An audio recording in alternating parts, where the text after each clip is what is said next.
رسول رسول رسول رسول نبي نبي نبي نبي اتخذوا أحبارهم ورهبانهم أربابا من دون الله والمسيح ابن مريم وما أمروا إلا أن يعبدوا الله. They took their priests and their rabbis as lords and gods beside Allah, the Jews and the Christians. And they did the same thing with the messenger of Allah, the Messiah, the son of Mary. But they had never been ordered other than to worship Allah, the one God. La ilaha illahu, there is no God but Him. Subhanahu amma yushrikun. Glory be to Him. How far removed is He from this act of shirk of theirs, of taking their priests and rabbis as lords and God beside Allah. So a man came to the Prophet and said, O Messenger of Allah, how could Allah say such a thing? That the Christians and Jews has worshipped their priests and their rabbis as gods. They don't do that. No. To which the Prophet replied, and he asked, did they not make halal what Allah made haram? That is their shirk. Did they not make halal what Allah made haram? That is their shirk. And did the people not follow them into it? That is their shirk. And so I ask the question tonight on the 12th of Rabiul Awwal. If a priest or a rabbi legalizes what Allah made illegal, and that is shirk, well, if the government do the same thing, would it not be shirk? Yes. And so the whole total political system around the world today, everywhere you turn in the world today, it's the modern secular state, which is supreme. Everywhere you turn in the world today, it is the law of the state which is supreme. Not even in Saudi Arabia, in Makkah and Medina, is Allah's law supreme. No. Example, all the states of the world today, all, are members of the United Nations organization. With the exception of Indonesia, which left for a while and then came back. And so Indonesia is now back again. With the exception of Switzerland, which is trying to get in. Switzerland stayed out for a long time, but they're trying to get in now. So all of mankind are members of the United Nations. Well, guess what the United Nations Charter says? In Articles 25 and 26. It says that Allah is not Al-Akbar. Yes. Yes. You don't read it. The United Nations Charter says in Article 25 and 26, Allah is not Al-Akbar. Why? It says that supreme authority in the world, supreme authority in the world, in all matters pertaining to international peace and security, resides with the Security Council of the United Nations. Their law is the highest law. It can have no law higher than them. That is shirk.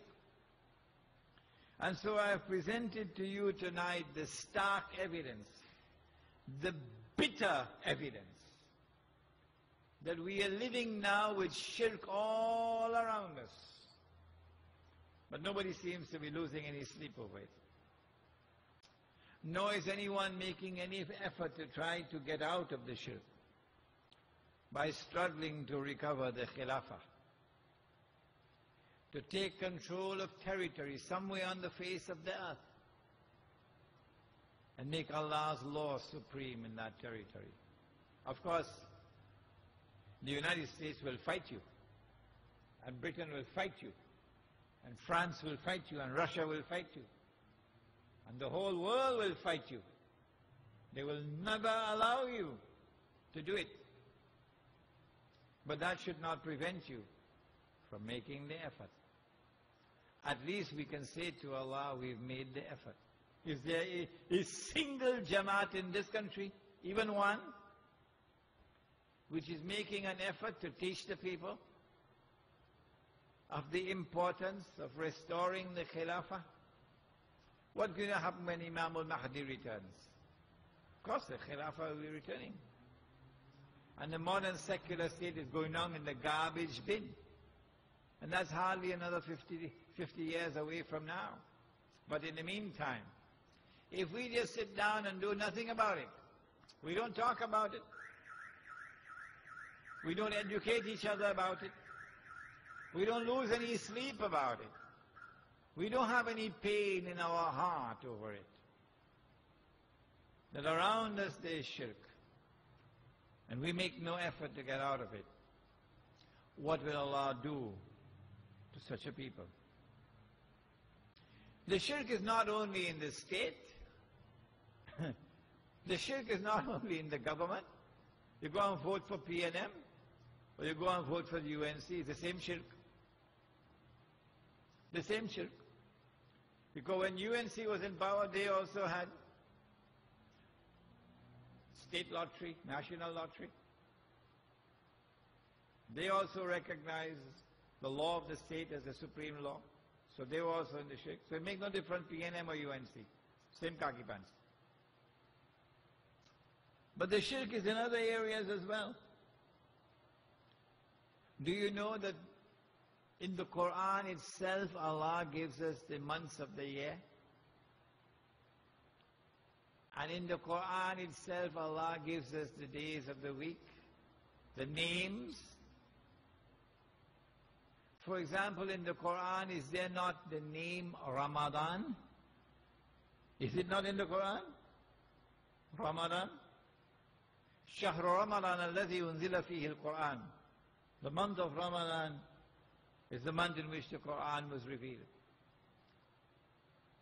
Is the word Zil Hajj, Rajab, are these not in the Quran? But now we have other names. January and February and October and November. Guess where these names come from? Huh? Most of these names are named after gods and goddesses. Yes. Other than Allah. You don't believe me? Go back home now. Go to any library. Go pick up any encyclopedia or dictionary and check out the names of the months. What about the days of the week? In the Quran, does Allah not speak about Yawmul Jum'ah? Huh? Yes.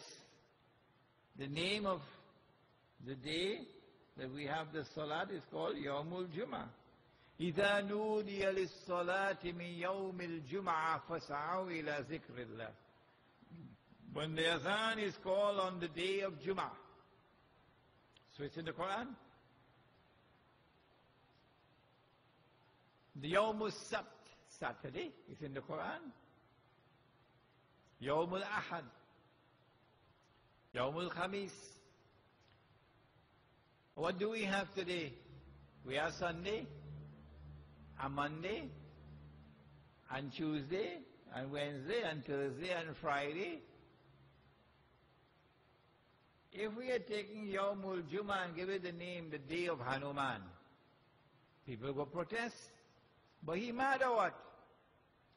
How you could take the day of Jummah and give it the name of Hanuman? Huh? He mad or he crazy? Well, guess what we did? We gave it the name of Friday, and Friday is a Scandinavian goddess, Fry. Huh? Is it not shirk? Yes, it is shirk. And we are in the shirk all the time. When we use these names of the months and these names of the day.